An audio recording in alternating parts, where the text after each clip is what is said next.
العالمين الصلاة والسلام على أشرف الأنبياء والمرسلين وعلى آله وعترته وأهل بيته الطيبين الطاهرين المعصومين. أما بعد فقد قال الله تعالى وتباركه في محكم كتابه المبين قوله الحق بسم الله الرحمن الرحيم أم يحسدون الناس على ما آتاهم من فضله فقد آتينا آل إبراهيم الكتاب والحكمة وآتيناهم ملكا عظيما. صلوات.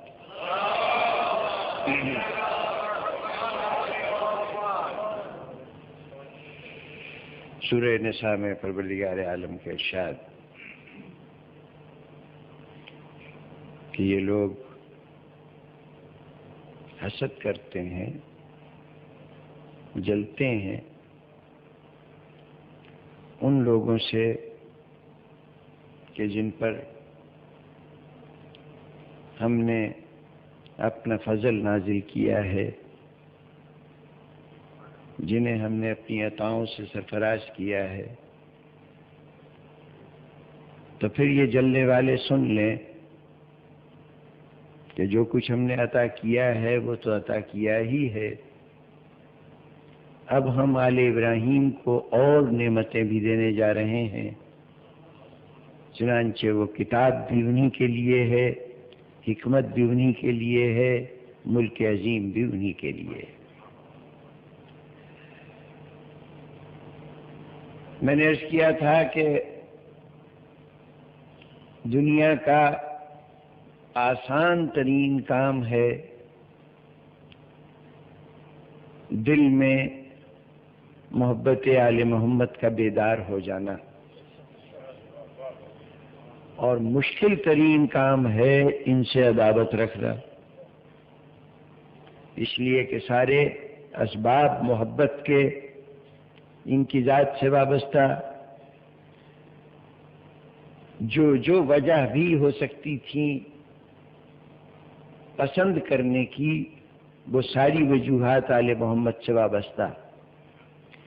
اس لیے جو انسان عقل سلیم رکھتا ہے، حساس دل رکھتا ہے، بشرط یہ ہے کہ اسے معرفت اہل بیت حاصل ہو جائے، ان کے متعلق آگاہی ہو جائے کہ وہ شخصیت کیا ہیں، ان کا کردار کیا ہے، تو پھر ان کی محبت ہو جانا بالکل فطری اور عقلی تقاضا. اور بالکل خلاف عقل غیر منطقی رویہ، نہ سمجھ میں آنے والا رویہ یہ ہوگا کہ آل محمد جیسی ہستیوں سے کوئی عداوت رکھے. تو گویا فطرت کا تقاضا محبت ہے ان ہستیوں سے، اور خلاف فطرت ہوگا عداوت کرنا. اور یہ بالکل طے شدہ اصول ہے کہ فطرت کے نظام کے تحت زندگی گزارنا آسان ہوتا ہے، خلاف فطرت عمل کرنا مشکل ہوتا ہے. انسان سے کہا جائے کھڑے ہو جاؤ پیروں کے بل، بڑی آسانی سے کھڑا ہو جائے گا، اس لیے کہ پیر بنائے ہی اس لیے گئے ہیں کہ وہ جسم کا بوجھ اٹھا سکیں. لیکن اگر کوئی یہ چاہے کہ سر کے بل کھڑا ہو تو کھڑا تو شاید ہو جائے، لیکن جتنی زحمتوں کے بعد کھڑا ہوگا اس کا آپ اندازہ کر سکتے ہیں. پیروں پہ کھڑا ہونا فطرت تھا، سر کے بل کھڑا ہونا خلاف فطرت تھا. فطرت آسان ہوتی ہے، خلاف فطرت مشکل ہوتی ہے. محبت آل محمد فطرت ہے اس لیے آسان ہے، اور عداوت آل محمد خلاف فطرت ہے اس لیے مشکل ہے. تو اب یہ مشکل تو اور بڑھ جاتی ہے جب اس کے ساتھ ساتھ یہ بھی ہو کہ اگر تم آل محمد سے عداوت کرو گے، حسد کرو گے، تو سن لو کہ ہم آل محمد کو یہ بھی عطا کر رہے ہیں، یہ بھی عطا کر رہے ہیں، اب ہماری عطا کو چھین کے دکھاؤ۔ گویا اللہ براہ راست چیلنج کر رہا ہے ان کو جو دل میں عداوت آل محمد رکھتے ہیں، جو حسد کرتے ہیں، انہیں خود اللہ چیلنج کر رہا ہے۔ جب تک معاملہ دنیا کا تھا، آپس کی بات تھی، تو چلیے ہم نے سوچا کہ باوجود اس کے کہ مشکل کام ہے پھر بھی شاید ہماری عداوت کا کوئی نتیجہ نکل آئے۔ لیکن جب اللہ کہہ رہا ہے کہ ان سے عداوت کا مطلب ہے ہم سے دشمنی، اور اب ہم سے تمہیں نبٹنا ہوگا، تو اب ایسی صورت میں کس کی ہمت ہے کہ وہ اللہ سے ٹکرانے کی سوچے؟ عداوت آل محمد پہلے ہی مشکل تھی، خدا کے بیچ میں آ جانے سے کہ ان سے عداوت کرو گے تو مجھ سے عداوت ہوگی، ان سے عداوت کرو گے تو معاملات مجھ سے طے کرنے پڑیں گے، اس نے اس کو بالکل ناممکن بنا دیا کہ اب تو عداوت کا کاروان ایک قدم بھی نہیں چل سکتا۔ کتنا دشوار ہے، کیونکہ اب ان سے مخالفت مول لینا در حقیقت خدا کی مخالفت مول لینا ہے، ان سے ٹکرانا خدا سے ٹکرانا ہے۔ تو اب یہ جو خدا سے ٹکرانا ہے، یہ اس کا نتیجہ کیا ہوگا؟ سوائے تباہی و بربادی کے کسی اور نتیجے کی توقع تو نہیں ہو سکتی، کامیابی کا تو کوئی امکان نہیں ہے۔ ایک واقعہ تاریخ کا ذہن میں آ گیا، جنگ خیبر میں علی بن ابی طالب کے مقابل جو لوگ آئے ان میں ایک مرہب تھا، ایک انتر تھا، ایک مرہب کا بھائی حارث تھا۔ یہ تینوں مارے گئے، مرہب بھی قتل ہوا، انتر بھی قتل ہوا اور حارث بھی قتل ہوا۔ ان تینوں سے علی بن ابی طالب کا کیا جھگڑا تھا؟ کوئی ذاتی اختلاف، کوئی زمین جائیداد، کسی لین دین، کوئی نوعیت کا ایسی نوعیت کا جھگڑا نہیں تھا۔ سارا مسئلہ یہ تھا کہ وہ اس توحید سے اور اس پیغام سے اتفاق نہیں کرتے تھے کہ جو پیغمبر خدا صلی اللہ علیہ وآلہ وسلم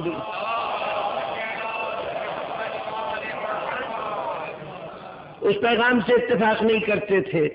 تو اگر جھگڑا تھا تو ان کا خدا سے تھا، علی بن ابی طالب سے کوئی جھگڑا نہیں تھا۔ لیکن علی بن ابی طالب نے ان سب کو کیفر کردار تک پہنچایا، اور خاص طور پر مرہب اور اس کے بھائی حارث کو تمام تاریخیں ان واقعات سے بھری پڑی ہیں۔ اتفاق سے تاریخ میں ایک اور شخص حارث نام کا گزرا ہے، اور اس حارث کا علی بن ابی طالب کی ذات سے جھگڑا تھا۔ یہ حارث جو خیبر میں مارا گیا، اس کا جھگڑا تو اللہ سے تھا، لیکن ایک حارث اور تھا کہ جس کا جھگڑا علی سے تھا۔ کم از کم علی موضوع بنے تھے جھگڑے کا۔ آپ لوگوں کے ذہن ماشاءاللہ سے متوجہ ہو گئے کہ غدیر کے موقع پر جب اعلان غدیر ہوا تھا تو اس وقت جتنے لوگ موجود تھے سب نے اس اعلان کے آگے سر جھکا لیا، آمنا و صدقنا کہا، علی کی بارگاہ میں جا کے مبارکباد بھی سب نے پیش کر دی۔ اس موقع پر ایک شخص تھا حارث ابن نعمان فاہری، وہ وہاں پہ موجود نہیں تھا۔ غدیر کے موقع پر حضور کا خطبہ اس نے براہ راست نہیں سنا تھا۔ اسے بعد میں کسی نے اطلاع پہنچائی کہ حضور نے اس طرح کا اعلان فرمایا ہے، تو وہ مدینے میں پہنچا، مسجد نبوی میں جہاں حضور اب حج سے واپس آ کے تشریف فرما ہے، تو وہاں پہنچا اور جا کے کہنے لگا کہ آپ نے ایسا اعلان فرمایا ہے؟ انہوں نے کہا کہ ہاں میں نے ایسی بات کہی ہے۔ کہا دیکھیے، آپ نے کہا اللہ پہ ایمان لے آؤ، ہم لے آئے۔ آپ نے کہا نمازیں پڑھو، ہم نمازیں پڑھتے رہے۔ آپ نے کہا روزے رکھو، ہم نے روزے بھی رکھ لیے۔ آپ نے حج کے لیے کہا، ہم نے وہ بھی کر لیا، اور جو جو آپ باتیں کہتے رہے ہم مانتے رہے۔ اب آپ یہ کہہ رہے ہیں کہ ہم آپ کے چچازاد بھائی کی حکومت کو بھی تسلیم کریں، آپ انہیں ہمارے گردنوں پہ سوار کرنا چاہتے ہیں، ہمیں یہ بات قبول نہیں۔ یہ بتائیے کہ یہ جو آپ نے اعلان کیا تھا کہ علی ہم ان سب کے مولا ہیں جن کا میں مولا ہوں، تو یہ اعلان اپنی طرف سے کیا تھا یا خدا کی طرف سے کیا تھا؟ حضور نے اس کا جس لہجے میں جواب دیا، اب اس کا تذکرہ مقصود نہیں ہے، بات اور یہی کہا کہ میں نے آج تک کون سی بات اپنی طرف سے کہی ہے؟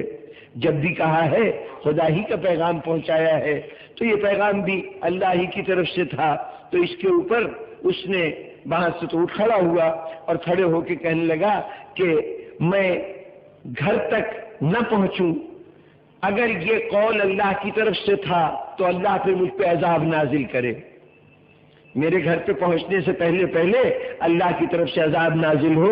اگر یہ حکم خدا تھا کہ علی کی ولایت کا اعلان کر دیا جائے، علی کو ہم سب کا والی بنا دیا جائے، یہ اگر حکم خدا سے ہوا ہے تو میں عذاب کا مستحق قرار پاؤں اور یہ عذاب فوراً نازل ہو، گھر تک جانے کی نوبت نہ آئے۔ چنانچہ مسجد سے ابھی قدم باہر رکھا تھا کہ آسمان سے ایک پتھر گرا اور اس پتھر نے سر سے داخل ہوا اور پورے جسم سے گزرتا ہوا اس نے اسی وقت ہلاک کر دیا۔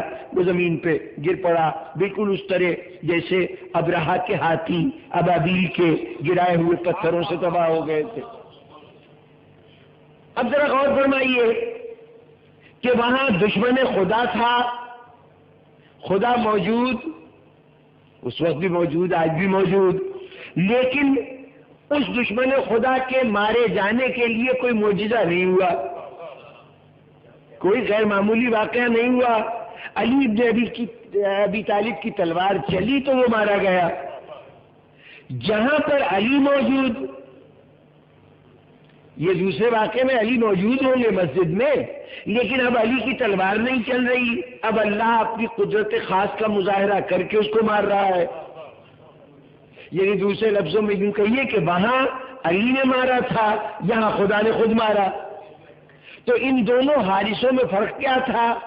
وہ حارث جو خیبر کے میدان میں تھا وہ دشمن تھا خدا کا، یہ حارث جو مدینے میں آیا تھا یہ دشمن تھا علی کا۔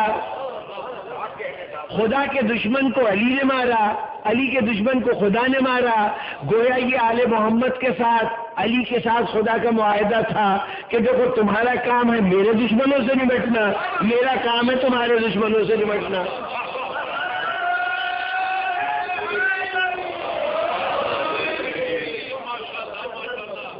تو اب غور فرمائیے کہ جہاں آل محمد کے دشمنوں سے اللہ خود نمٹنے کا وعدہ کرے کہ ان سے معاملات تو میں طے کروں گا اور اس میں بھی ادھار نہ رکھے، اور جو خدا کے گنہگار ہو ان سے کہے کہ قیامت کے دن میدان حشر میں آنا، وہاں پہ حساب کتاب کر کے تمہیں جہنم دیں گے، لیکن جو آل محمد کے دشمن ہو ان سے یہی حساب بے باک کر لیا جائے۔ اتنا نقد سودا ہو تو بھلا بتائیے کہ اب آل محمد کی دشمنی کوئی آسان بات ہے؟ کتنی مشکل چیز ہے آل محمد کی دشمنی ان حالات میں کہ خدا باقاعدہ اعلان کر کے عملی مظاہرے کر کے بتا رہا ہے کہ آل محمد کے دشمن کو ہم چھوڑیں گے نہیں، اس کو بہر طور سزا مل کے رہے گی، ہم اس پر اپنا عذاب بھیج کے رہیں گے۔ تو اب ایسی صورت میں کتنا آسان ہے آل محمد سے محبت کرنا، کتنا دشوار ہے آل محمد سے عداوت کرنا۔ اب ذرا اپنی روزمرہ کی زندگی دیکھیے، ہماری زندگی کا معمول یہ ہے کہ میں روز کے کام کرتا رہوں، گھر کے افراد اپنے اپنے فرائض سر انجام دیتے رہیں تو کوئی بات نہیں، یہ تو معمول ہے، یہ کام کرنا ہی چاہیے۔ کسی طالب علم نے امتحان ہوا، اس میں امتحان پاس کر لیا تو کیا کہنے، بہت اچھا کیا، امتحان پاس کر لیا، لیکن کوئی خاص بات نہیں ہے۔ ان طالب علموں میں ایک طالب علم وہ ہے کہ جس نے بڑی محنت کی تھی، رات دن ایک کر دیا تھا، اور اس کے نتیجے میں اس کی تمام طالب علموں میں اس کی حیثیت اول درجے کی رہی، وہ فرسٹ آیا۔ تو اب اس کو اسکول کی طرف سے بھی انعام مل رہا ہے، آپ بھی انعام دے رہے ہیں، کیوں؟ اس لیے کہ اس نے بڑا مشکل کام کیا ہے۔ صرف پاس کر لیتا تو آپ کہتے کہ تم سے اور توقع کیا تھی، بھائی تمہیں پاس کرنا چاہیے تھا۔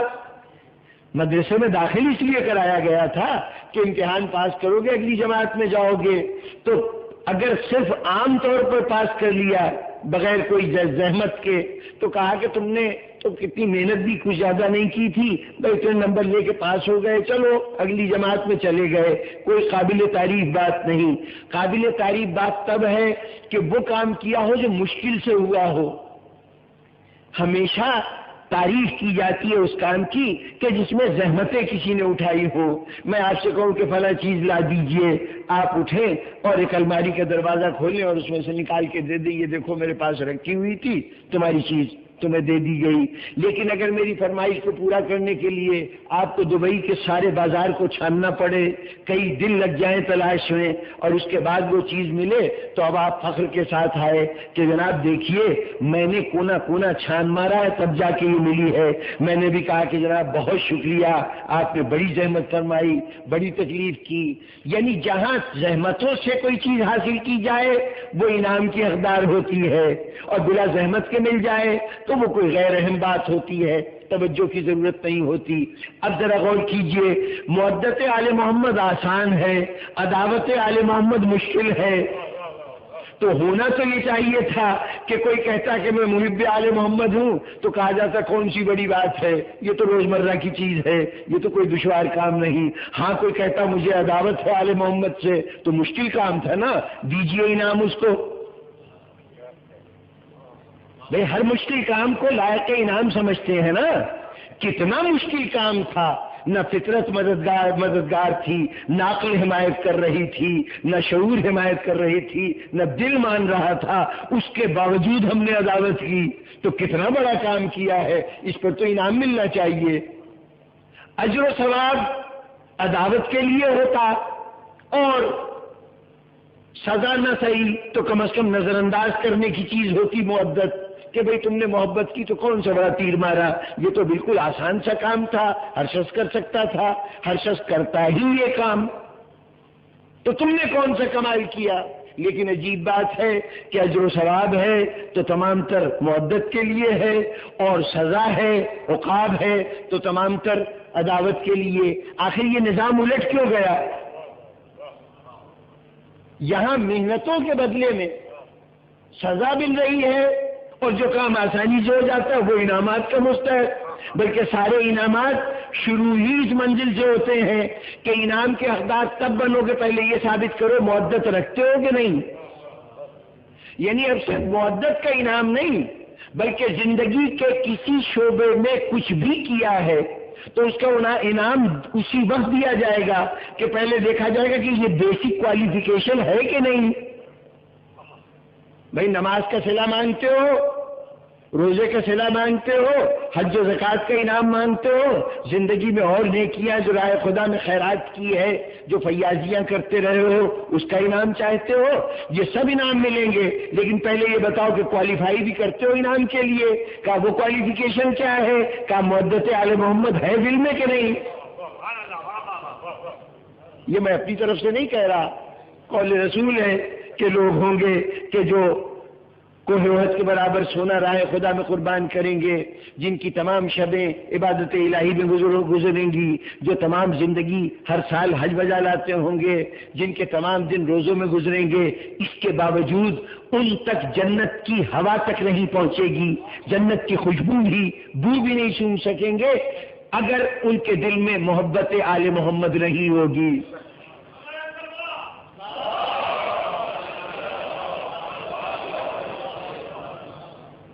تو اب محبت آل محمد ہے تو اجر و ثواب ہے، اور اگر یہ محبت نہیں ہے تو اجر و ثواب کا کوئی تعلق نہیں، اب تو سزا ہی سزا ہے، اب تو اللہ کی طرف سے عتاب ہی عتاب ہے۔ یہ جو مشکل چیز تھی اس کے لیے سزا مل رہی ہے، اور جو بڑا آسان کام تھا اس کے لیے سارے انعامات۔ نظام بدل گیا نا، تو اب دل چاہتا ہے پوچھوں پروردگارا تو نے یہ آخر ہم جو کچھ کرتے ہیں اس کے برعکس کے اصول قرار دیا۔ وہ کہے گا کہ تم جو کچھ کرتے ہو وہ تمہاری اپنی استطاعت، تمہاری اپنی صلاحیت اور تمہاری اپنی عقل کا نتیجہ ہے، تمہاری اپنی سوچ کا نتیجہ ہے۔ ہم جو کرتے ہیں وہ ہماری قدرت اور ہمارے اختیارات کا نتیجہ ہے۔ اپنے کاموں سے ہمارے کاموں کا مقابلہ نہ کیا کرو۔ تم مشکل پر انعام دیتے ہو تو کیوں دیتے ہو؟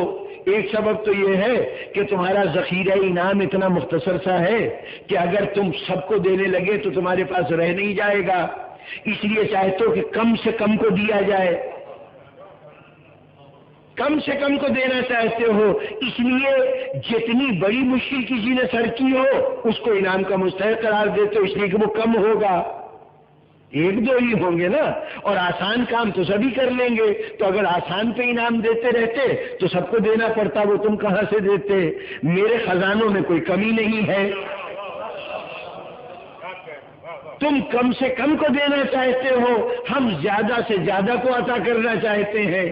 ہمیں تو کوئی پرواہ نہیں ہے کہ ہم دیں گے تو ہمارے خزانے کم پڑ جائیں گے، اور پھر تم عادتاً بھی تمہارا مزاج ہی یہ ہے کہ تم دینے کے معاملے میں کنجوس ہو، لینے کے معاملے میں بڑے فیاض ہو۔ یہ تقاضا تو ہوتا ہے کہ مل جائے، خود ہم سے جو ڈیلنگ کرتے ہو، اللہ سے جو ڈیلنگ کرتے ہو، وہاں بھی تمہارا یہی عالم ہے کہ صبح سے شام تک ہر وقت ہاتھ اٹھائے ہوئے یہ بھی دے دے، یہ بھی دے دے، یہ بھی دے دے، یہ بھی دے دے، مانگتے نہیں تھکتے۔ لیکن اگر کبھی میں کہتا ہوں کہ یہ 5 وقت کی نماز پڑھ لو تو یہ نماز بھی تم سے ادا نہیں ہوتی۔ جب ہمیں دینے کی باری آئے تو ہم دیتے نہیں ہیں، تو جب اللہ سے بھی ہمارا معاملہ یہ ہو کہ لینے کو تو تیار ہے، دینے کو نہیں، تو اب جب بات یہ ہو جاتی ہے کہ تم انعام بانٹو تو تم سوچتے کہ کم سے کم دوں اور زیادہ سے زیادہ ان سے وصول کروں، تو اس لیے تم نے یہ راستہ اختیار کیا کہ مشکل والے کو دو گے، آسان والے کو محروم رکھو گے۔ ہمارے نہ تو خزانے محدود ہیں اور نہ ہم دینے کے معاملے میں کنجوسی برتنے کے عادی ہیں، بلکہ ہم تو صرف عطا ہی کرتے ہیں، لیتے تو کبھی بھی نہیں۔ اللہ تو کبھی لیتا نہیں ہے نا، وہ تو صرف دیتا ہے۔ وہ حاجت مند ہو تو لے، وہ تو بے نیاز ہے، صمد ہے، اس لیے اس کو ہم سے کچھ لینا نہیں ہے، وہ دیتا ہی رہتا ہے۔ تو اس لیے اس کا نظام ہمارے نظام سے مختلف ہے۔ ہم مشکل پر دیتے ہیں، وہ آسانی پہ دیتا ہے۔ اس نے اپنا پورا نظام یہی بنایا۔ دیکھیے یہ جو دین ہے نا اسلام، یہ اسلام کے لیے بھی ارشاد ہوا کہ اسلام دین فطرت ہے۔ ابھی میں نے عرض کیا کہ جو عمل فطری ہوتا ہے آسان ہوتا ہے، جو فطرت ہوتی ہے اس کو پورا کرنا آسان ہوتا ہے، اور اگر فطرت سے کوئی ٹکرانے لگے تو کام مشکل ہو جاتا ہے۔ تو اب اللہ نے دین کو فطرت بنایا۔ دین کیا ہے؟ وہ تقاضے کہ جو شریعت چاہتی ہے کہ آپ اس طرح زندگی گزاریں، تو شریعت آپ سے کیا چاہتی ہے؟ فطرت کے مطابق زندگی گزارنا، فطرت کے مطابق اپنی حیات کو گزارنا، یعنی آسان زندگی گزارنا۔ یہ ہے تقاضا قدرت کا، مشکل زندگی نہیں۔ یہ غیر اسلامی تصورات تھے جنہوں نے یہ سمجھا کہ جب تک مشکل نہیں ہوگی اس وقت تک دین کے تقاضے پورے نہیں ہوں گے۔ چاہے بن میں جا کے تپسیا کرو، ریاضت کرو، دنیا کو چھوڑ دو، ساری خواہشات کا گلا گھونٹ دو، جو فطری تقاضے ہیں، فطرت کی جتنی طلب ہیں ان کو نظر انداز کر دو، تب تم کامل روحانی شخصیت بنو گے۔ یہی کہا گیا نا، اسلام نے کہا کہ نہیں، اگر دنیا چھوڑ دی تو پھر تم اپنی آخرت حاصل کہاں کرو گے؟ اگر اس دنیا سے ترک تعلق کر لیا تو پھر آخرت کیسے کماؤ گے؟ اس لیے کہ آخرت میں جا کے تو کمائی جا نہیں سکتی، اسی دنیا میں رہ کے کمانا ہے نا، اسی دنیا میں رہ کے آخرت کو کمانا ہے۔ تو دنیا میں رہو گے تبھی آخرت کماؤ گے نا، ترک دنیا سے تو آخرت نہیں مل سکتی۔ بلکہ یوں سمجھ لیجئے کہ انسان کی زندگی میں قدرت نے یہ خصوصی اہتمام کیا ہے کہ انسان کے اوپر دوہرا بوجھ رکھا ہے۔ ہم تو اس دنیا کے معاملات کو نمٹاتے ہوئے اپنے کو تھکتا ہوا محسوس کرتے ہیں کہ یہ پیٹ کے تقاضوں کو کون پورا کرے اور یہ گھر بار کی ذمہ داریوں کو کون پورا کرے۔ دنیا کے تقاضے اتنے زیادہ ہیں، ان کو پورا کرنے میں دشواری۔ لیکن قدرت نے یہ کہا کہ صرف دنیا کے تقاضے پورے نہیں کرنے، اسی دنیا میں رہ کے تمہیں دنیا بھی کمانی ہے اور آخرت بھی کمانی ہے۔ وہاں کا کام بھی یہی کرنا ہے، وہاں جا کے کچھ نہیں کرنا۔ جو کچھ کرنا ہے یہاں کرنا ہے۔ تو ذرا سوچئے کہ یہ 60 سال 70 سال 80 سال کی زندگی، اس کے لیے ہمیں کتنی محنت کرنی پڑتی ہے۔ تو وہ جو دائمی زندگی وہاں گزاریں گے اس کا رزق بھی یہی کمانا ہے، اس کا ساز و سامان بھی یہی کمانا ہے، اس میں زندگی کے سارے جتنے مرحلے ہیں ان کو گزارنے کے وسائل یہی کمانے ہیں۔ تو یہ زندگی اور اس کے اندر رہنا ہمارے نزدیک بڑا، اس دنیا سے ہمارا تعلق ختم نہیں ہوتا، اسی دنیا کے اندر رہ کر ہمیں آخرت کی تمام منزلوں کو طے کرنا ہے۔ تو اب جب ہمیں آخرت کو اسی دنیا میں کمانا ہے تو اس دنیا کو ہم ترک نہیں کر سکتے۔ چنانچہ ہمارے ہاں شریعت نے یہ کہا کہ مشکل پسندی دین نہیں ہے، آسانی سے دین کا نام، دین آسانی ہے، شریعت کو شریعت سہلا کہا گیا. ہماری شریعت جو اسلام کی شریعت ہے آسان شریعت ہے. بلکہ اب یہ فقہ کا کوئی فتویٰ نہیں ہے اور نہ میں فقیہ ہوں کہ فتویٰ دوں، لیکن ایک اصول عرض کر دوں کہ یہ اصول بھی فقہ کا اصول نہیں ہے، یہ میرا گھڑا ہوا اصول ہے. اور اس کی میں اگر کہیں غلط نتیجے پہ آپ پہنچے تو میں ضامن نہیں ہوں، صرف ایک بات بتا رہا ہوں کہ اگر کسی مرحلے پر آپ کی رسائی کوئی الجھن ہو جائے کہ یہاں فقہ کا فتویٰ کیا ہے، یہاں شریعت کیا کہتی ہے، آپ کے پاس نہ کوئی توضیح المسائل ہو، نہ مجتہد تک پہنچنا ممکن ہو، نہ کسی عالم دین سے رابطہ کرنا ممکن ہو، آپ ہی کو فیصلہ کرنا ہے کہ یہاں صحیح کیا ہے غلط کیا ہے، تو اتنی سی بات کیجیے گا کہ جتنے متبادل راستے آپ کے سامنے ہو ان میں سے دیکھیے گا کہ آسان ترین راستہ کون سا ہے. یہ دیکھیے گا کہ آسان ترین صورت کیا ہے. جو آسان ترین صورت ہوگی امید یہ ہے کہ وہ شریعت کے مطابق ہوگی.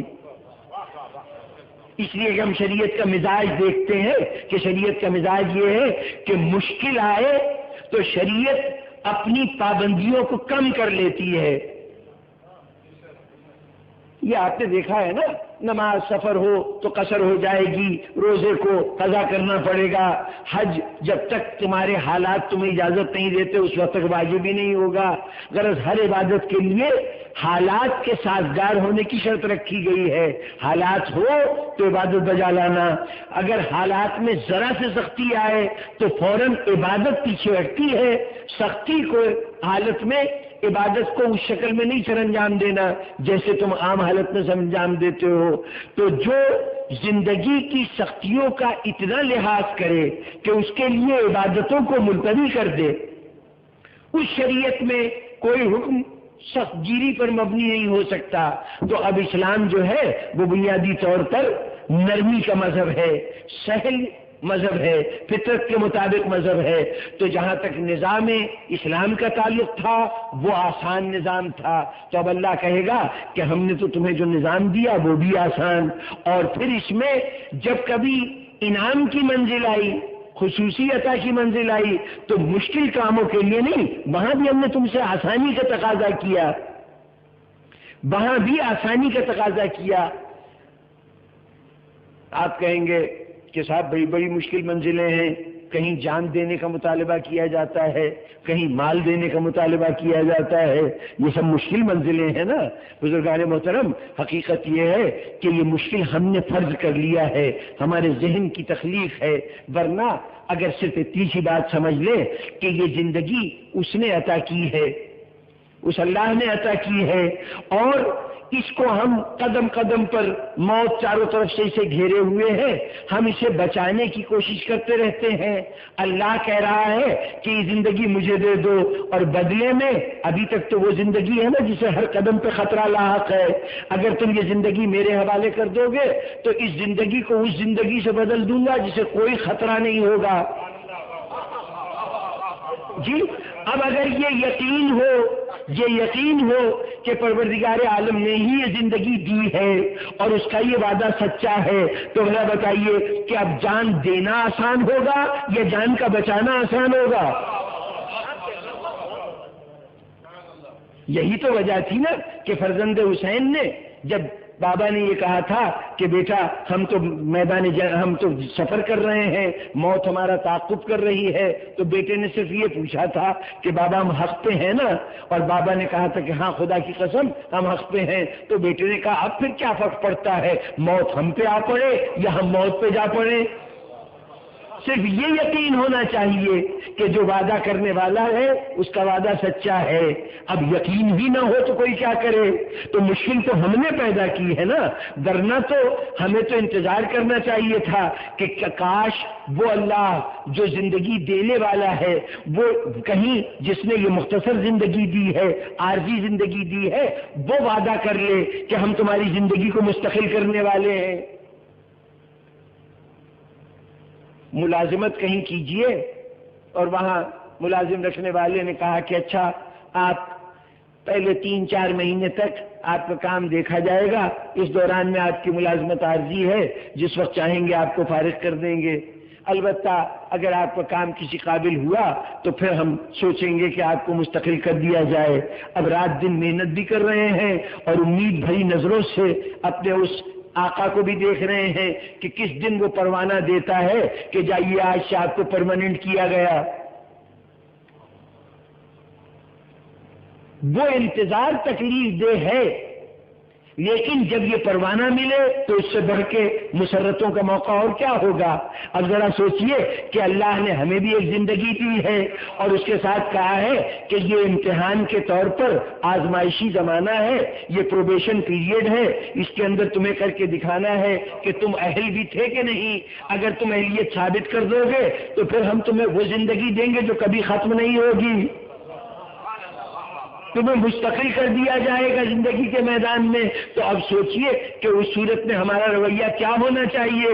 بس اگر وہ رویہ نہیں ہے جو ہونا چاہیے، یعنی رویہ تو یہی ہونا چاہیے نا کہ اس مستقلی کا انتظار کریں، اس سے زیادہ پسندیدہ کوئی بات نہ ہو. لیکن اگر وہ انتظار نہ ہو تو اس کا مطلب یہ ہے کہ نہ خدا پہ یقین ہے نہ خدا کے وعدے پہ یقین ہے.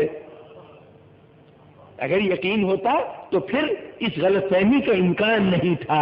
بہرطور بزرگان محترم، زندگی میں اللہ نے ہمارے لیے سہولتیں ہی رکھیں، اور جب کبھی انعام و اکرام کا موقع آیا تو اس منزل کو بھی سہل قرار دیا. بلکہ اس نے تو یہاں تک اہتمام کیا کہ اگر زندگی میں کبھی امتحان لیتا ہے، ہمارا کبھی امتحان لیتا ہے، تو امتحان بھی آسان سوالوں سے کرتا ہے، مشکل سوال سے نہیں. یہ عجیب پہلو ہے، ادھر توجہ نہیں جاتی.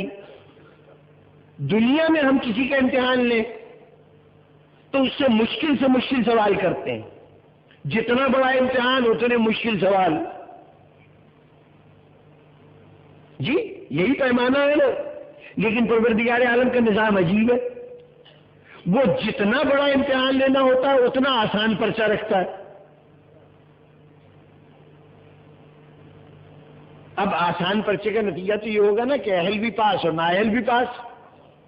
بھائی روزمرہ کے سوال اگر پوچھ لیے گئے، میتھمیٹکس کا ایم اے کا امتحان دے رہا ہو کوئی ریاضی کا، اور اس سے پوچھا جائے 2 × 2 کتنے ہوتے ہیں، تو اب یہ تو ظاہر ہے کہ ہر بچہ بھی دے دے گا اس کا جواب.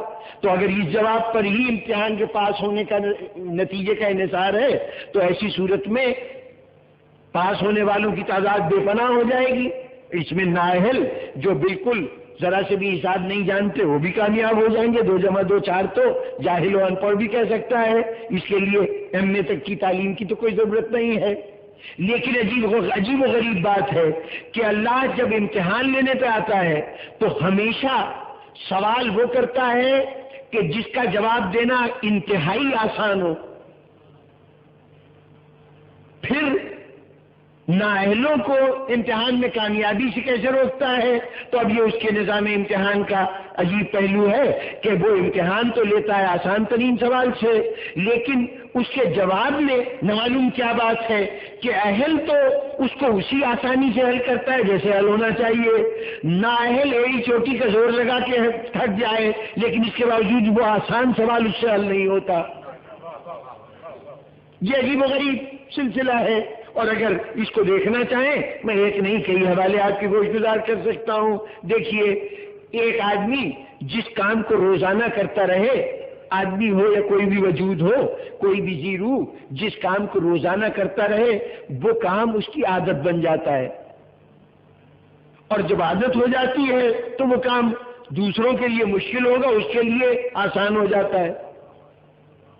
اب اگر کوئی صاحب عبادت کے شوقین ہو، ساری رات جاگ کر عبادت کرتے ہوں، نماز شب پڑھتے ہوں، تو اب اوروں کو حیرت ہوتی ہے کہ یہ کیسے اپنی نیند کو ترک کر کے مصلی پہ کھڑے ہو جاتے ہیں.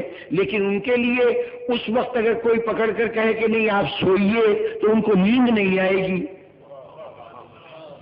نیند مشکل ہے، اس کے مقابلے میں جاگ کر عبادت کرنا آسان ہے، اس لیے کہ وہ معمول ہے، وہ عادت پڑ چکی ہے.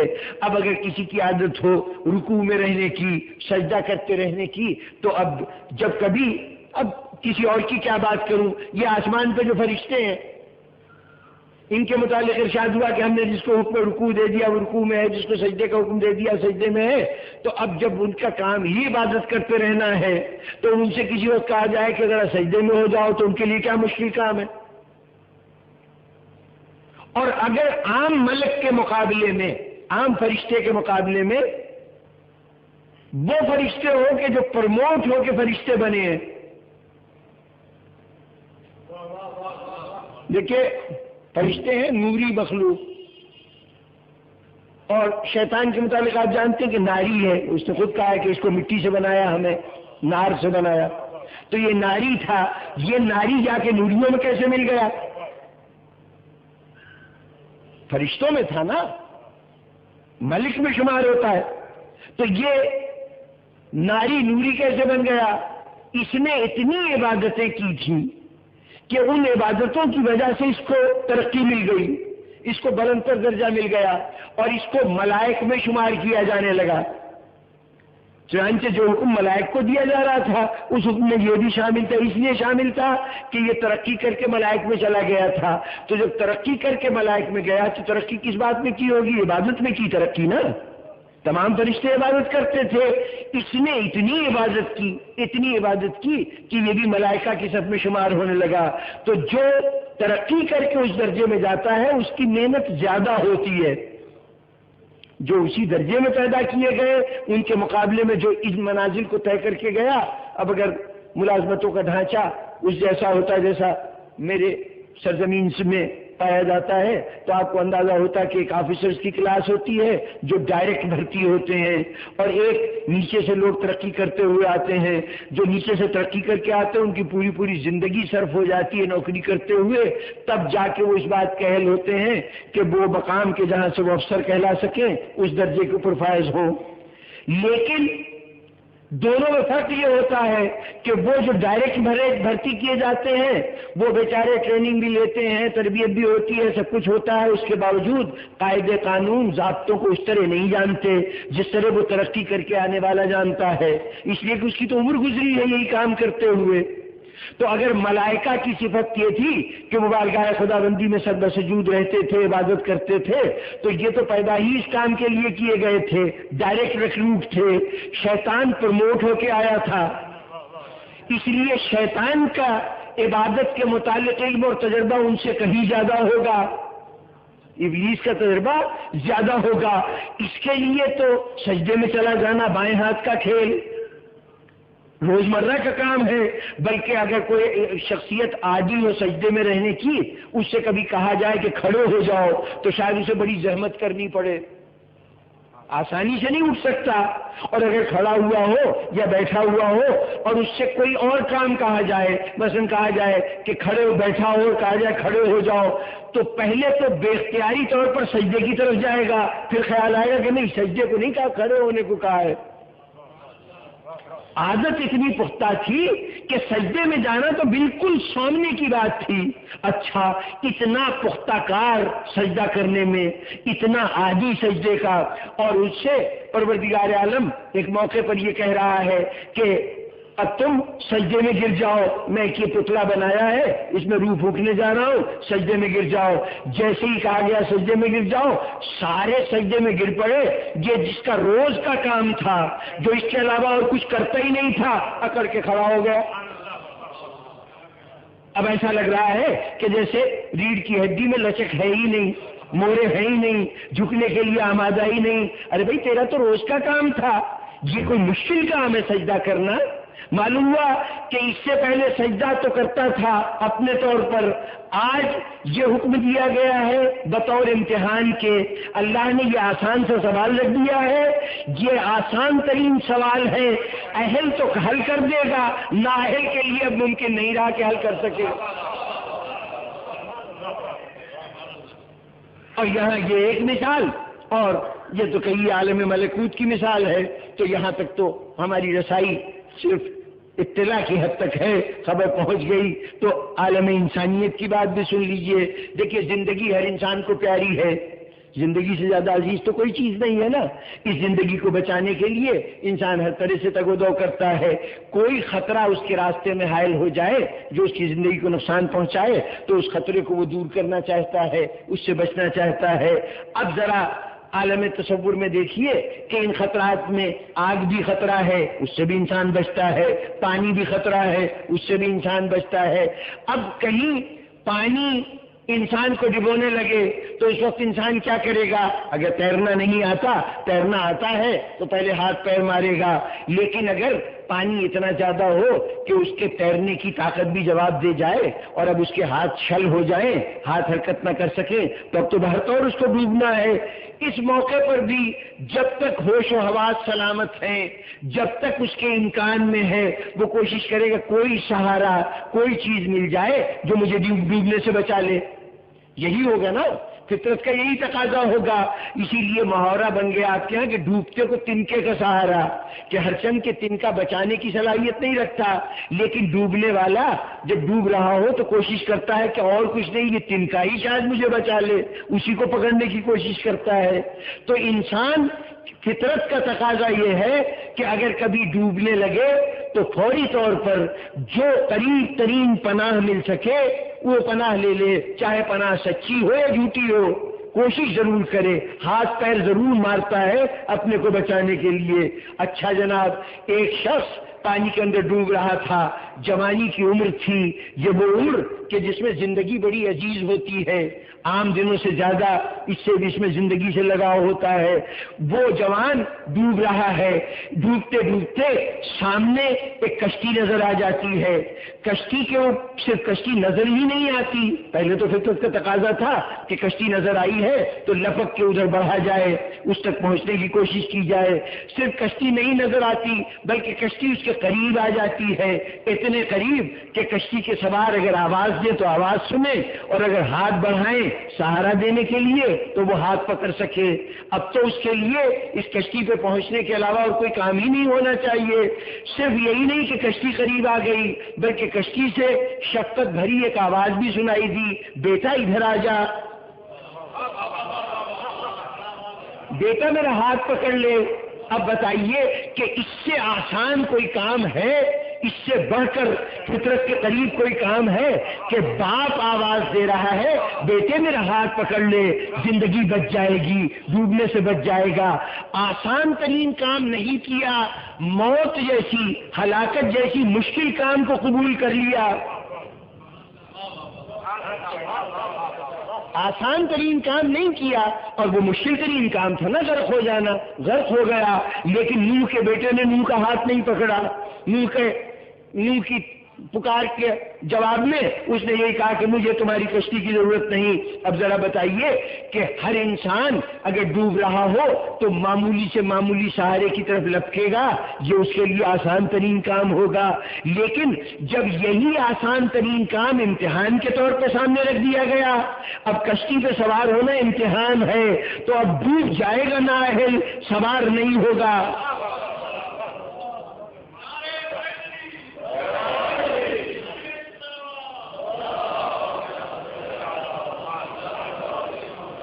بس جناب والا, یہیں پر آپ کے سامنے اس سوال کا جواب بھی مل جائے گا کہ محبت اہل بیت اتنی آسان اور عداوت اہل بیت اتنی مشکل, تو پروردگارا تو نے آسان بات پہ اجر و ثواب رکھا, کہا اجر و ثواب اسی کو دوں گا نا جو اہل ہوگا.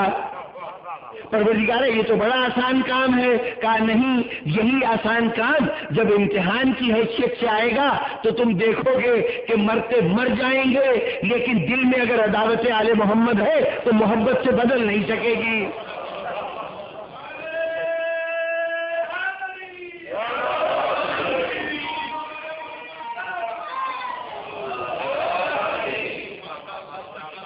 جناب والا دیکھیے, ہم اپنے بچوں کو نماز سکھاتے ہیں, روزہ سکھاتے ہیں, اس کے قواعد بتاتے ہیں, حج کے مناسک کی تعلیم کا بھی اہتمام کرتے ہیں اگر کوئی حاجی حج پہ جا رہا ہو.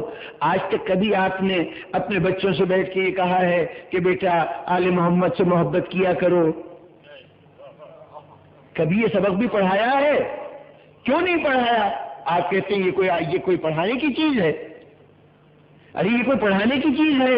ہمارا کام یہ ہے کہ وہ وجوہات جن کی بنیاد پر محبت ہوتی ہے ان وجوہات کا تذکرہ کر دیا کریں۔ چنانچہ ہم ایسی محفلیں سجاتے ہیں کہ جہاں فضائل آل محمد بیان ہو جائیں، فضائل کی وجہ سے محبت ہوتی ہے، یا ان کی قربانیوں کا بیان ہو جائے، کیونکہ اگر انہوں نے اشار و قربانی کی ہے تو یہ بھی محبت کا سبب ہوتی ہے، یا ہم رسول سے ان کے رشتے کو بیان کر دیں کہ حضور ان کی ایسے تعظیم کرتے تھے، اس طرح محبت کرتے تھے، یوں خیال رکھتے تھے، یوں ان کے جذبات کی قدر کرتے تھے۔ بس ہمارا کام یہ ہے کہ یہ باتیں بتا دیں، محبت تو خود بخود پیدا ہو جائے گی۔ ہم نے اپنے بچے کو کبھی سکھایا نہیں کہ محبت کرو، صرف فضائل آل محمد بیان کرتے رہے، مصائب آل محمد بیان کرتے رہے، ذات رسالت سے ان کے رشتے کا تذکرہ کرتے رہے۔ اس کے بعد ہم نے دیکھا کہ ہماری ہر نسل اس دولت سے مالا مال ہے، اور وہ لوگ کہ جو ان ہستیوں کے فضائل کو اپنی آنکھوں سے دیکھ رہے تھے، اگر وہ اہل نہیں تھے تو فضائل دیکھتے رہے، فضائل کا اعتراف کرتے رہے، یہ کہتے رہے کہ تم نہ ہوتے تو ہم ہلاک ہو جاتے، اس کے باوجود دل میں عداوت رکھتے رہے۔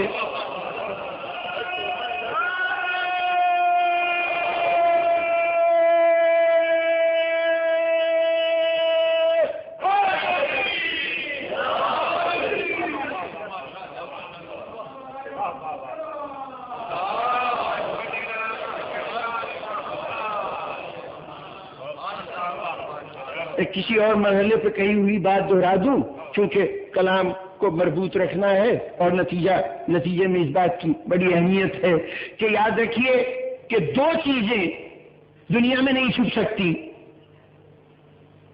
انسان دونوں کیفیتیں دل کی ہیں، قلب کی کیفیتیں ہیں۔ قلب کی ساری کیفیتوں پہ انسان پردہ ڈال دیتا ہے، اپنی خوشی چھپا لیتا ہے، اپنے غم چھپا لیتا ہے، اپنے ذہن میں جتنی الجھنیں پریشانیاں ہیں ان پہ نقاب ڈال لیتا ہے۔ لیکن ان تمام جذبات میں دو جذبے ایسے ہیں کہ جو کبھی نہیں چھپ پاتے، ہوتے دل میں ہیں لیکن اس کے باوجود ظاہر ہو کے رہتے ہیں، اور ان دو جذبوں میں سے ایک جذبہ ہے محبت آل محمد اور دوسرا جذبہ ہے عداوت آل محمد۔ نہ محبت چھپ سکی نہ عداوت چھپ سکی، یہ دو کی دونوں ہمیشہ اپنے آپ کو ظاہر کر کے رہتے ہیں، یہ کبھی چھپ نہیں سکتے۔ اس لیے کہ محبت آل محمد محبت علی ابن ابی طالب اور عداوت آل محمد عداوت علی ابن ابی طالب اگر چھپ جاتی تو دنیا کے کفر و ایمان کا پتہ ہی نہ چلتا۔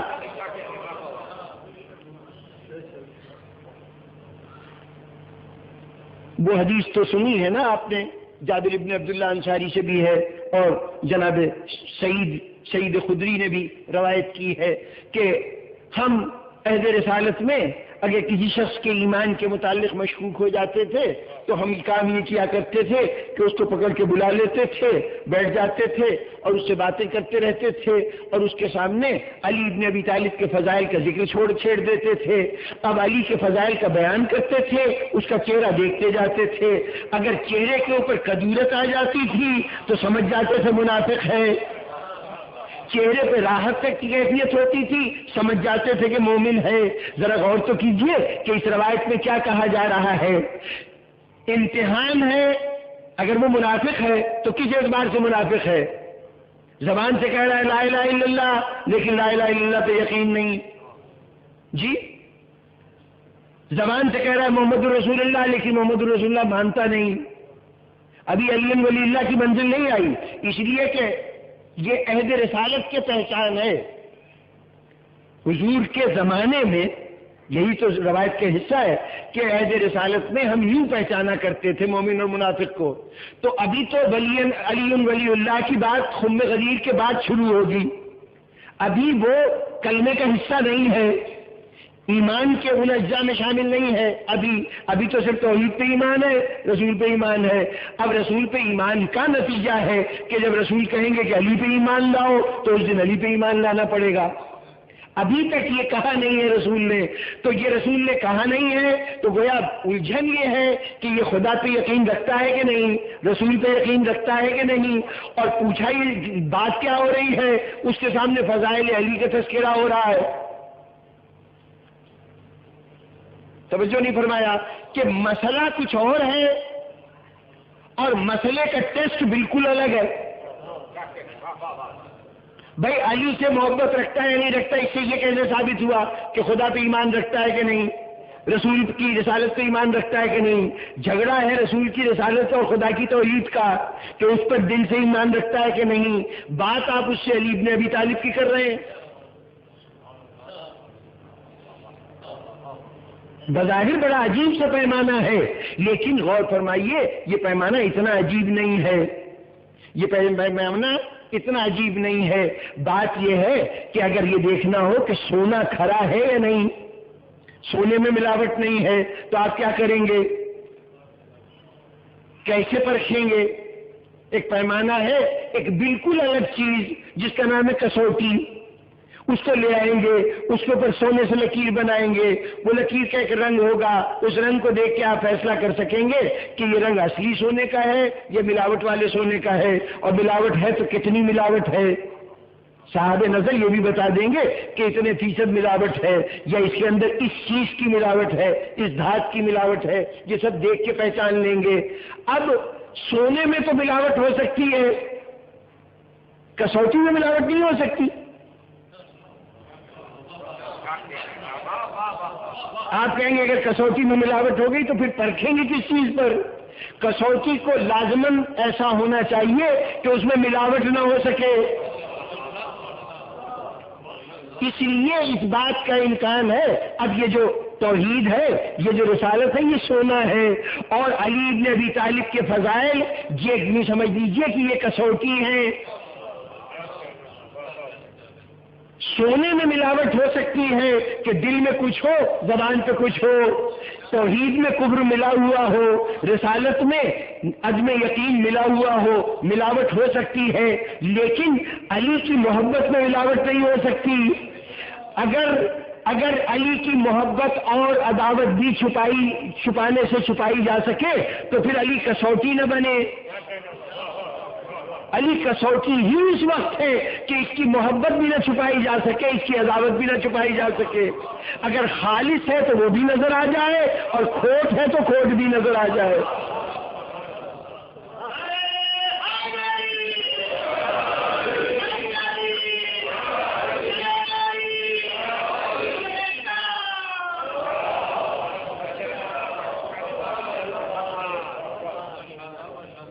تو بس سامعین گرامی، محبت آل محمد آسان ہے، لیکن ان کے لیے جن کو اللہ نے وہ ظرف دیا ہے، جن کو وہ مزاج دیا ہے، جن کو وہ طبیعت دی ہے جو ان کی طبیعتوں سے قریب تر ہوتی ہیں، جہاں کھوٹ ہے، جہاں حسد کا داغ لگا ہوا ہے، وہ کبھی بھی محبت آل محمد سے سرشار نہیں ہو سکتے. ان کے دل میں محبت آل محمد پیدا نہیں ہو سکتی. وہ تمام تر عداوت علی بن ابی طالب، عداوت آل محمد کے مریض رہیں گے. یہ ایک دائمی کیفیت ہے، اور اس دوام کی کیفیت کا یہی عالم ہوگا کہ جب کبھی موقع آئے گا یہ عداوت کھل کے سامنے آ جائے گی. بظاہر وجہ ہو یا نہ ہو، اسباب ہوں یا نہ ہو، اس کے باوجود چونکہ عداوت ہے آل محمد سے، وہ ظاہر ہو کے رہے گی. اگر بزرگان محترم عداوت نہ ہوتی، اگر عداوت نہ ہوتی تو کربلا کے اندر معاملہ ختم ہو جاتا. بھائی حسین سے اختلاف تھا، بیعت نہیں کی حسین نے. یزید نہیں چاہتا کہ بیعت نہ کرنے والا حسین دنیا میں موجود رہے. اگر دنیا میں موجود رہے گا تو یزید کی شکست کا اشتہار رہے گا. دنیا جانتی رہے گی کہ یہ وہ ہے شخص ہے کہ اتنی بڑی سلطنت کے حکمران کی بیعت کو اس نے ٹھکرا دیا اور حاکم اس کا کچھ نہیں بگاڑ سکا. تو اب یزید کے لیے اور کوئی چارہ کار ہی نہیں کہ وہ حسین کو ختم کر دے. اپنی شکست کے نشان کو کون باقی رکھنا چاہے گا؟ اس نے حسین کو ختم کر دیا. اگر معاملہ صرف بیعت کا ہوتا، صرف مسئلہ بیعت کا ہوتا تو بیعت نہ کرنے والے حسین کو قتل کر کے معاملہ ختم ہو جاتا. لیکن معاملہ تھا حسد سے پیدا شدہ عداوت کا، اس لیے معاملہ کربلا پہ ختم نہیں ہوا.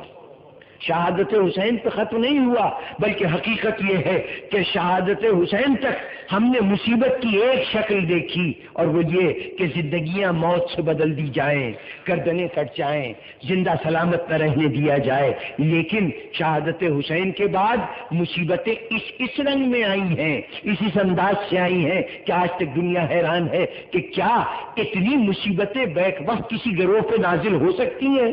جتنی مصیبتیں آل محمد پہ آئیں، یہ ساری مصیبتیں حسد کا نتیجہ تھیں، اس دشمنی کا نتیجہ تھیں، اس عداوت کا نتیجہ تھیں جو چھپ نہیں سکتی تھی۔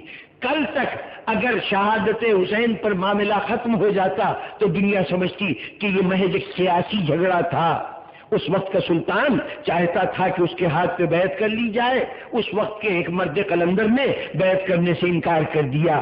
یہ آج کے سیاست میں بھی اکثر حسب اختلاف اس حکومت کو تسلیم نہیں کرتی جو برسر اقتدار ہوتی ہے۔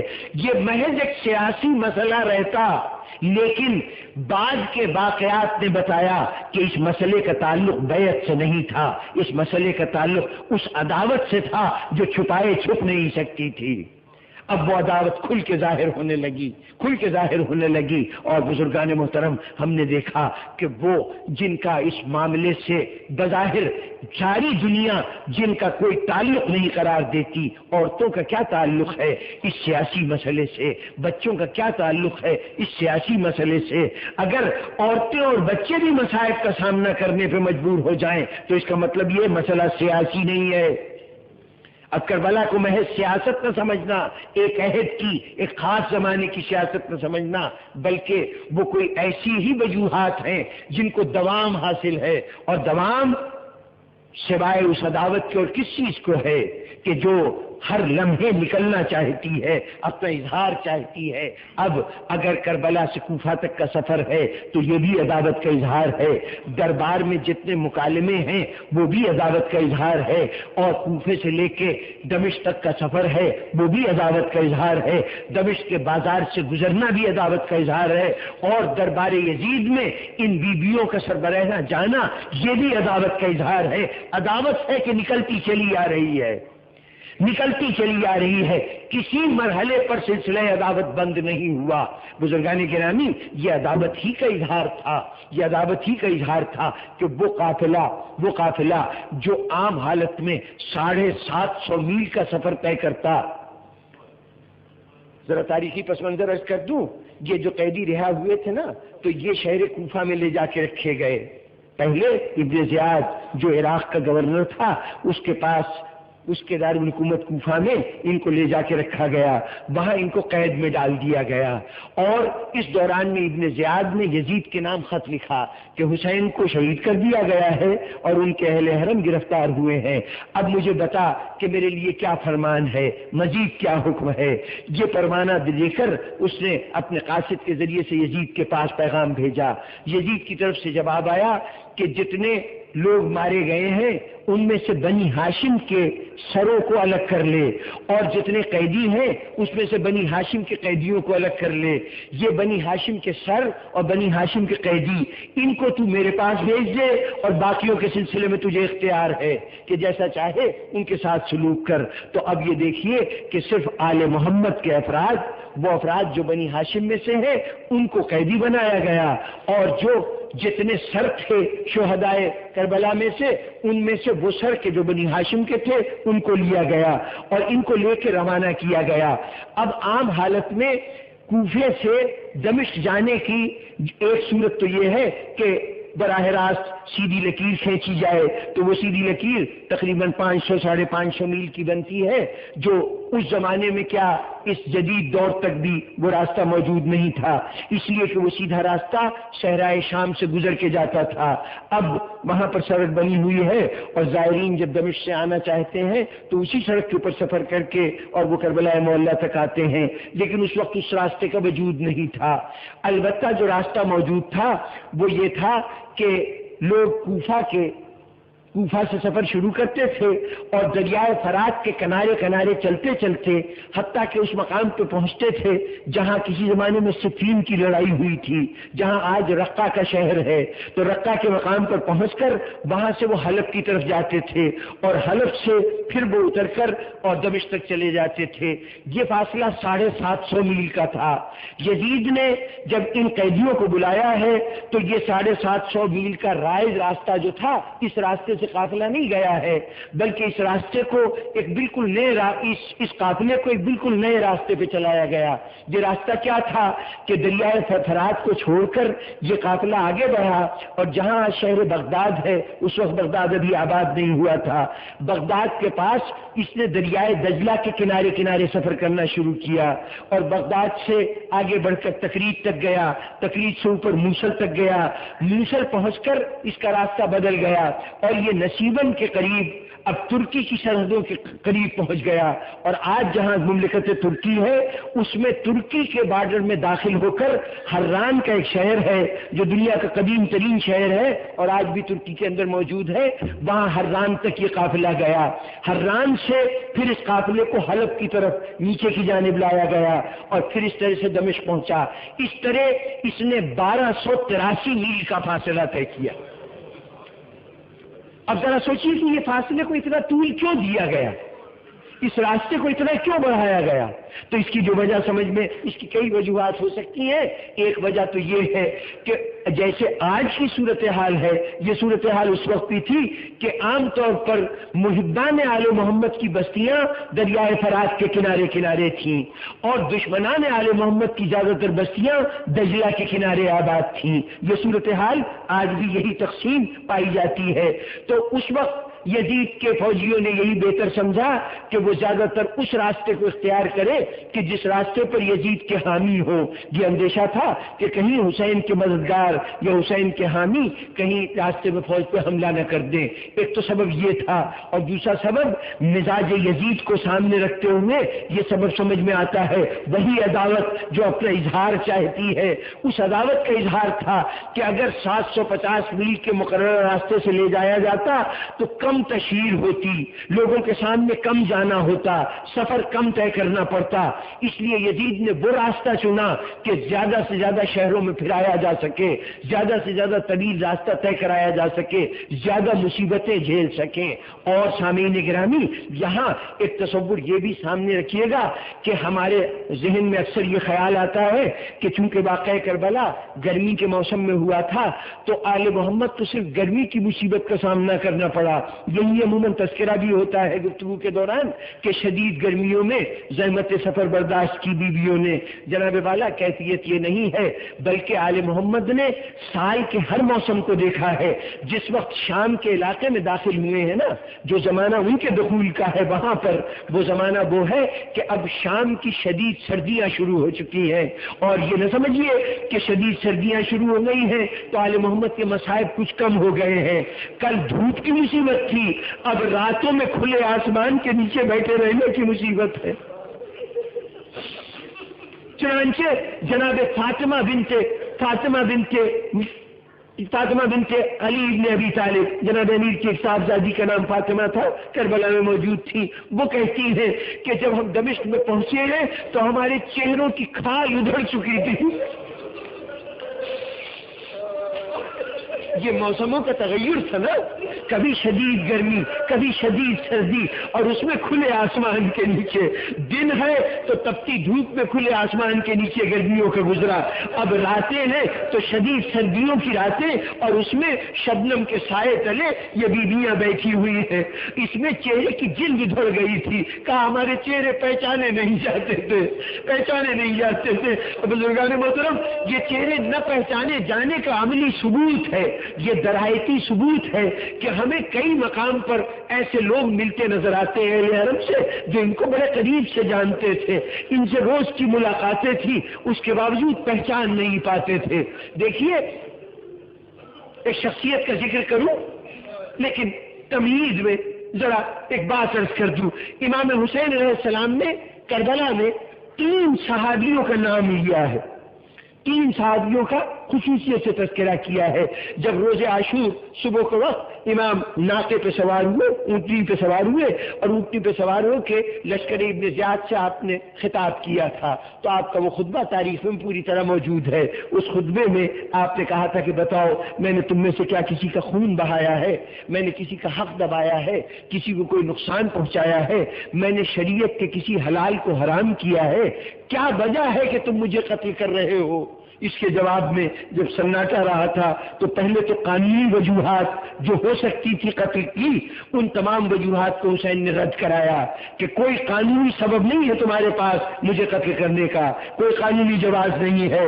اس کے بعد امام نے دوسرے انداز سے اپنے قتل کے عدم جواز کے سلسلے میں ان کو آگاہ کیا کہ امام مخاطب ہوئے کہ دیکھو تم نے رسول کی زبان سے یہ قول سنا ہوگا کہ جو انہوں نے میرے اور میرے بھائی کے لیے کہا ہے کہ یہ دونوں جنت کے جوانوں کے سردار ہیں، اور دیکھو یہ قول میں تمہیں سنا رہا ہوں، اگر تمہیں میری قول پر یقین نہیں ہے، ایک تو میں نے زندگی میں کبھی کوئی جھوٹ اپنی زبان سے ادا نہیں کیا، لیکن اگر تمہیں میری بات پر یقین نہیں ہے تو رسول کے اصحاب میں 3 صحابی ایسے موجود ہیں، آپ نے نام لیا کہ جابر ابن عبداللہ انصاری موجود ہیں، زید ابن ارقم موجود ہیں، سہل ابن سعد ساعدی موجود ہیں، یہ تینوں موجود ہیں، جا کے ان سے پوچھ لو کہ کیا رسول نے یہ کہا تھا کہ نہیں کہا تھا۔ یعنی حسین نے اپنے گواہ کے طور پر 3 نام لیے تھے۔ سامعین گرامی، یہ اس کی زبان کا لفظ ہے کہ جس کی ماں نے اگر یہ کہہ دیا تھا کہ حسنین کے کپڑے درزی لے کے آئے گا تو اب چاہے رضوان کو درزی بننا پڑے، چاہے جبرائیل کو درزی بننا پڑے، قول سیدہ کو پورا ہو کے رہنا ہے۔ اسی ماں کے بیٹے نے آج کہا ہے کہ میرے حقانیت کے 3 گواہ ہیں تمہارے درمیان، 3 گواہ ہیں۔ تو اب حسین نے یہ کہا تھا تو اب تاریخ کی ذمہ داری تھی کہ ان تینوں گواہوں کو، چاہے اب حسین کہیں گواہی دینے کے لیے نہ کہیں، زمانہ ان سے گواہی مانگے یا نہ مانگے، بہرطور وہ گواہی دے۔ یہ ضروری تھا کہ حسین کا یہ قول پورا ہو، اور چنانچہ تاریخ نے دیکھا کہ ان تینوں نے یہ قول پورا کیا، تینوں نے گواہی دی۔ پہلے جناب زید ابن ارقم نے گواہی دی تھی۔ کب گواہی دی تھی؟ کہ جب سر حسین ابن زیاد کے سامنے تشت میں رکھا ہوا تھا، ابن زیاد چھڑی سے دندان مبارک کو چھیڑ رہا تھا اور کہہ رہا تھا حسین تمہارے دانت بہت خوبصورت ہیں، بہت خوبصورت ہیں۔ اس وقت رسول کا بوڑھا صحابی زید ابن ارقم دربار میں موجود تھا، کھڑا ہو گیا، کانپ رہا تھا جس غصے سے، کہہ رہا تھا یہ ابن زیاد یہ چھڑی اپنی ہٹا لے، تو جہاں پہ چھڑی رکھ رہا ہے، جہاں کل رسول بوسے دیا کرتے تھے، رسول اپنے ہونٹ رکھا کرتے تھے۔ یہ زید ابن ارقم کی گواہی تھی بزرگان محترم۔ اور جابر ابن عبداللہ انصاری نے، انہوں نے کب گواہی دی تھی؟ جب قبر حسین پہ کھڑے ہو کر 20 صفر سن 62 ہجری کو چہلم کے دن اس قبر حسین کی زیارت کے لیے آئے تھے جابر ابن عبداللہ انصاری، اور وہاں پہ گواہی دی تھی کہ اے شہزاد حسین میں شرمندہ ہوں کہ تیرے ساتھ میدان جہاد میں شامل نہیں ہو سکا، تو حق کی راہ پر جان دے کر دنیا سے رخصت ہوا ہے۔ یہ جابر ابن عبداللہ کی گواہی تھی۔ اب تیسرے صحابی، انہوں نے، وہ کربلا میں نہیں تھے، کسی دربار میں نہیں تھے، اتفاق سے جس زمانے میں بیویاں گرفتار ہو کے دمشق گئی ہیں اس سے کچھ پہلے وہ زیارات کے لیے بیت المقدس گئے تھے، قبلہ ثانی کی زیارت کے لیے گئے تھے، بیت المقدس کی زیارت سے واپس پلٹے اور شہر شام ظاہر اس سے متصل تھا وہاں پہ آئے۔ جس دن شہر شام میں آئے، ملک شام میں آئے، دمشق پہنچے تو کیا دیکھا کہ بازار سجے ہوئے ہیں، لوگوں نے لباس نو پہنے ہوئے ہیں، ہر طرف شادیانے بجائے جا رہے ہیں۔ ذہن پہ زور دیا کہ آج مسلمانوں کی کوئی عید تو ہے نہیں، کوئی ایسا واقعہ نہیں کہ جو مسلمانوں کے لیے خوشی کا باعث ہو۔ لوگوں سے پوچھتے تھے کس بات کی خوشی منا رہے ہو، تو کوئی جواب نہیں دیتا تھا، سب جلدی میں تھے، کوئی ادھر سے ادھر جا رہا ہے، کوئی ادھر سے ادھر آ رہا ہے، بہت پریشان۔ اس عالم میں جب دیکھا کہ ایک ہجوم ہے کہ جو بازاروں کی طرف رخ کر رہا ہے تو یہ بھی اس ہجوم کے ساتھ بڑھے کہ دیکھیں تو صحیح ماجرا کیا ہوا۔ ایک جگہ پہنچے، دیکھا 2 رویا لوگوں کا ہجوم ہے، چھتوں کے اوپر ازدحام ہے، اور اتنے میں کچھ فوجیں شادیانے بجا بجاتے ہوئے، نقارے بجاتے ہوئے کچھ فوجی گزرے، اس کے بعد کچھ نیزے بردار فوجی گزرے، پھر کچھ اور نیزے گزرے کہ جن کے اوپر کچھ سر رکھے ہوئے تھے۔ اب تو چونکے کہ یہ کیا بات ہے، یہ کس کے سر ہیں؟ اب سروں کو دیکھ رہے ہیں، سر دیکھ کے کچھ جانے پہچانے لگتے ہیں، لیکن دل کہتا ہے کہ جن کی طرف تمہارا خیال جا رہا ہے یہ ان کے سر نہیں ہو سکتے، ان کے سر نہیں ہو سکتے۔ اتنے میں کیا دیکھا کہ اونٹوں کی قطار ہے، قطاروں کی قطار پر نظر پڑی تو ساتھ ہی ساتھ نگاہ نیچے جھکی تو کیا دیکھا کہ ایک جوان ہے جس کے دونوں ہاتھ پشت پہ بندھے ہوئے ہیں، دونوں ہاتھ گردن کے پیچھے بندھے ہوئے ہیں، اور ان بندھے ہوئے ہاتھوں کے ساتھ اونٹ کی مہار بندھی ہوئی ہے۔ جوان آگے بڑھتا جاتا ہے، اونٹ پیچھے چلتے جا رہے ہیں۔ ان اونٹوں پر کچھ بیویاں بیٹھی ہوئی ہیں، بے مخنوں چادر ہے، سر پہ نقاب نہیں ہے، لیکن کیا کہتی جا رہی ہے؟ کبھی کہتی واہ محمد، کبھی کہتی واہ علیہ، کبھی کہتی ہے واہ حسین۔ سہیل ابن سعد صاحبی ایک مرتبہ بےتاب ہو گئے، اور تو کسی سے کیا پوچھتے، اب تک تو لوگوں نے جواب نہیں دیا تھا۔ وہ جو ساربان تھا نا، وہ جو اونٹوں کو لے کے چل رہا تھا، اس کے قریب پہنچے، اے جوان یہ تو کون ہے؟ یہ قافلہ کس کا ہے؟ یہ قیدی کہاں کے ہے؟ اتنا پوچھا تھا۔ ایک مرتبہ سید سجاد نے کہا ہم پر ایسے ہی مسائل پڑے ہیں کہ اب ہمیں ہمارے اپنے بھی نہیں پہچان سکتے۔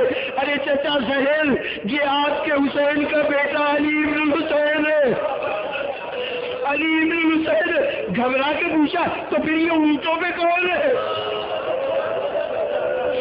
اونٹوں پہ کون ہے؟ فرمایا یہ نبی زادیاں ہیں، زینب ام کلثوم۔ سامعین گرامی، اب اس وقت سہیل کی سمجھ میں نہیں آ رہا تھا کہ میں کیا کروں، کیسے امام کی مدد کروں۔ آخر کہنے لگے مولا میں آپ کے کسی کام آ سکتا ہوں، کوئی آپ کی مدد کر سکتا ہوں؟ تو امام نے کہا سہیل آپ کے پاس کوئی کپڑے کا ٹکڑا ہوگا، کوئی کپڑا ہوگا؟ سہیل نے ایک مرتبہ چونک کے دیکھا، جس پہ لباس کے علاوہ کچھ نہیں تھا، سر پہ جو قال باندھ رکھا تھا، جو کپڑا باندھ رکھا تھا، جلدی سے اس کو اتارا۔ مولا یہ ٹکڑا حاضر ہے، یہ کپڑا حاضر ہے۔ امام نے حسرت سے دیکھا سہیل میرے بندھے ہوئے ہاتھ نہیں دیکھ رہے، مجھے یہ کپڑا، میں کیسے اس وقت کپڑے کو پکڑوں گا؟ تو مولا آپ ہی نے تو کہا تھا نا کہ کوئی کپڑا ہے، ہاں میرے پاس ہی کپڑا ہے۔ کہا سہیل اس کو تہ کر کے اس کی گدی بناؤ اور اس گدی کو میری گردن کے پیچھے رکھ دو۔ سہیل کہتے ہیں میں نے اپنے کپڑے کو تہ کیا، اور اس کے بعد جب گردن کے پاس پہنچا تو ہاتھ ڈال پو گردن میں اس طرح پیوستہ کہ مسلسل خون کی دھاریں بہ رہی تھی، اور سید سجاد کا پورا جسم لہو میں نہایا ہوا تھا۔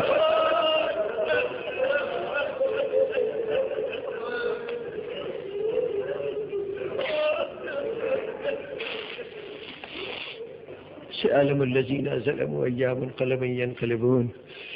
رب العالمین ہمارے اس تذکرے کو قبول فرما، ہمارے گناہان صغیرہ و کبیرہ کو معاف فرما، صراط مستقیم پر ثبات قدم عطا فرما، حاضرین مجلس کی تمام حاجات شریعہ کو پورا فرما، ان کے بیماروں کو شفا، ان کے ناداروں کو وسعت رزق، ان کے بے روزگاروں کو وسیلہ معاش، ان کے طالب علموں کو امتحانات میں کامیابی، ان کے غریب الوطنوں کو حفظ و امان، اور ان کے جو وطن میں اجزا موجود ہیں اپنے اپنے گھروں میں، یا اللہ ان کو بھی تحفظ عطا فرما، ان کو بھی نعمت سکون عطا فرما۔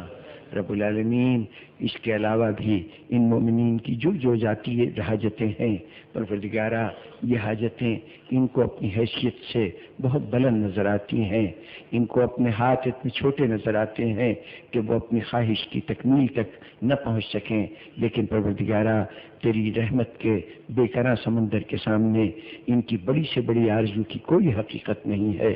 پروردگارہ تیرے بحر رحم کا کی ایک موج ان کی ہر آرزو کو پورا کرنے کا وسیلہ بن جائے گی۔ یا اللہ ان کی ہر تمنا کو پورا فرما دے۔ پروردگارہ تیری آخری حجت فرد غیب میں ہے، پروردگارہ اس کے جلد ظہور فرما دے۔